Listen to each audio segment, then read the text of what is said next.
Welcome everyone. My name is Christina Biggs. I represent the Friends of Suburban Bristol Railways, a campaign group in the west of England.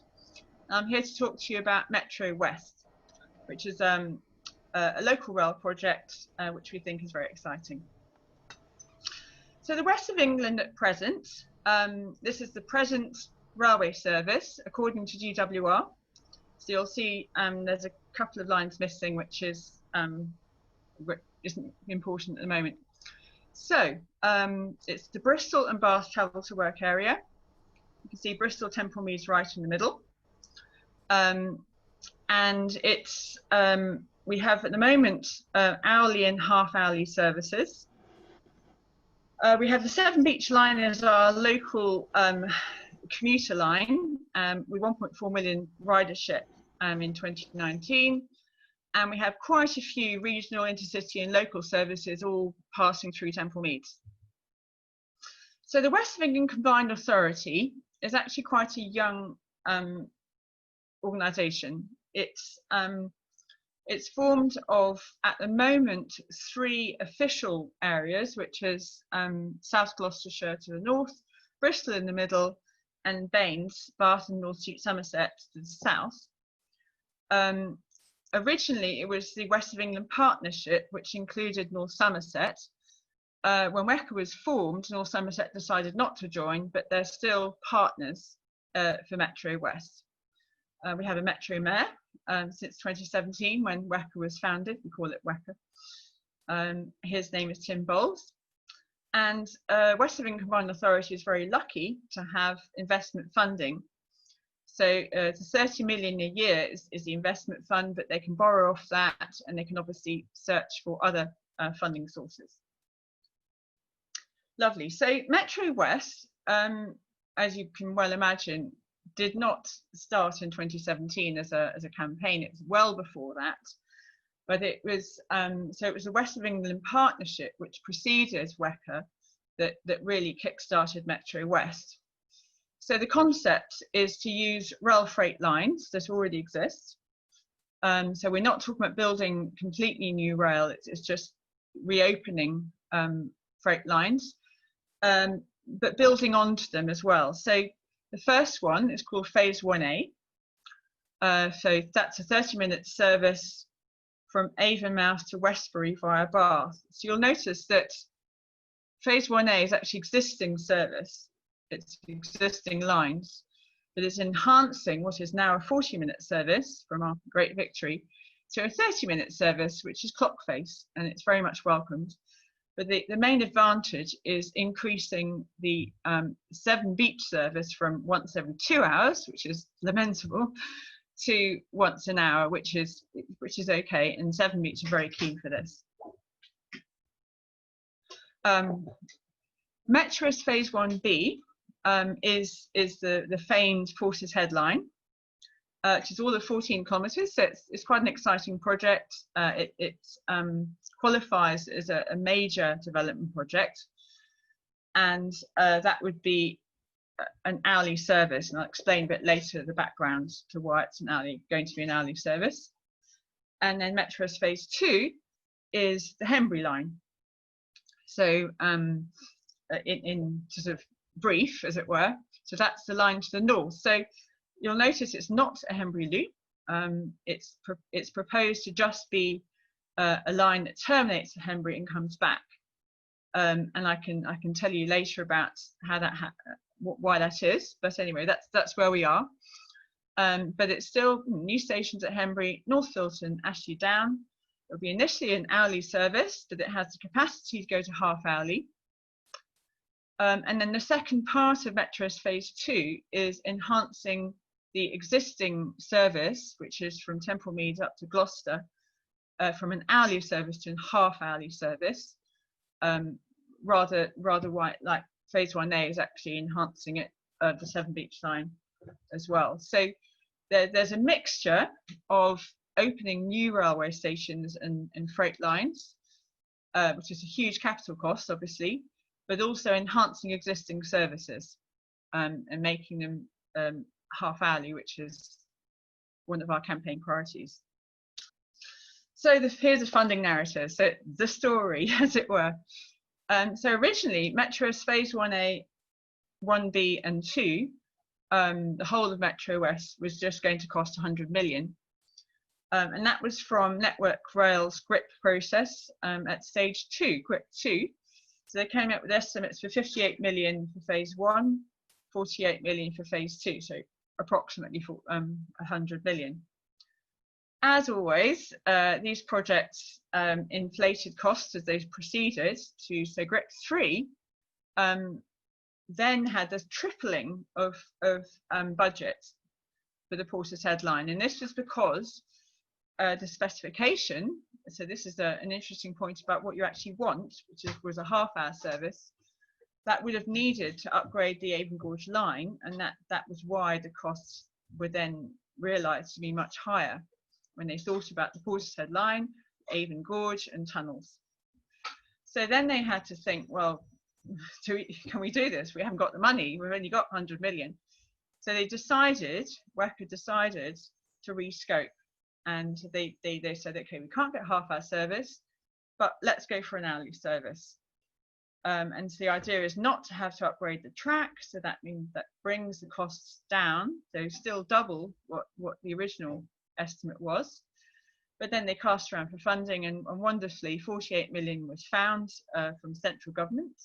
Chris Grayling intervened, and then so now it's got the go-ahead. The project's got to go ahead. They put in the development consent order in 2019. As for Phase 2, the political difference is that Phase 2 is actually in WECA, whereas Phase 1, Porter's Headline, is in North Somerset, which you may remember I said is not a full member of WECA. So with Phase 2, that's completely within South Gloss and Bristol. It was less of a problem to get the funding. So WECA have been topping up the funds. There's been a bit of an overrun, but not much. And so Phase 2 will also happen, but with top-ups from WECA's own funds.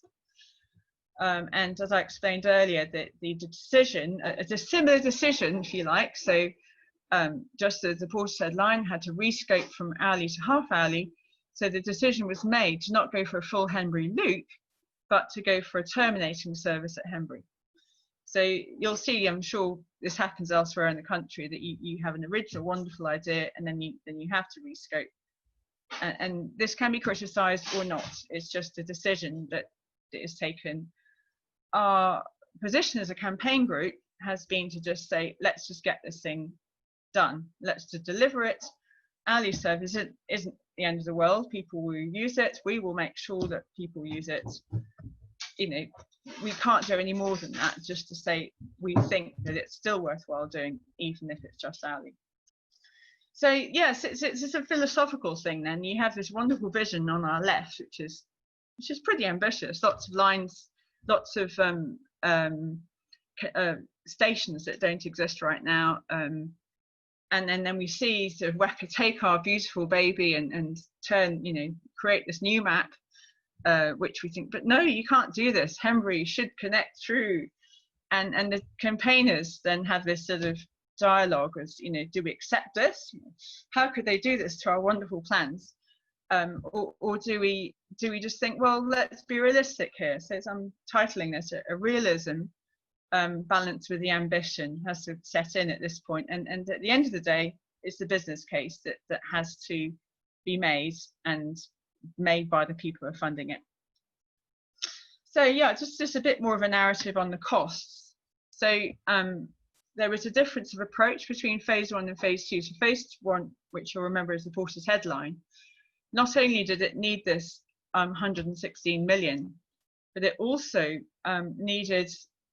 included funding assumed of 1.1 million a year from the 4 councils. So they were expected to stump up a total of 1.1 million a year to make this service work, to make the finances work. Phase 2 is done slightly differently. So what they costed into the cost was train set hire for the first 3 years. And so the hope, or the assumption, if you like, is that DFT would take over that hire. But the bottom line is that WECA will have to demonstrate value for money, and the measurement of that is passenger journeys. So the obvious risk then is that you don't get the passenger journeys that you're predicting for your investment. The two risks at the moment are the Henbury line is in an area where housing is due to be built. The planning permission has been granted, but the build out is very slow. So if your houses aren't there, the people won't be there, the passenger journeys won't be there until later. And so that's a risk that has to be considered.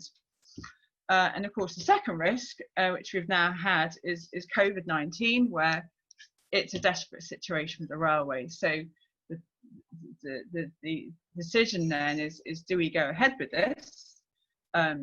Because when it's delivered, the argument in favour is that when it's delivered will be a few years down the line, maybe 2023, 24. By that time, you would have thought that passenger confidence would be regained.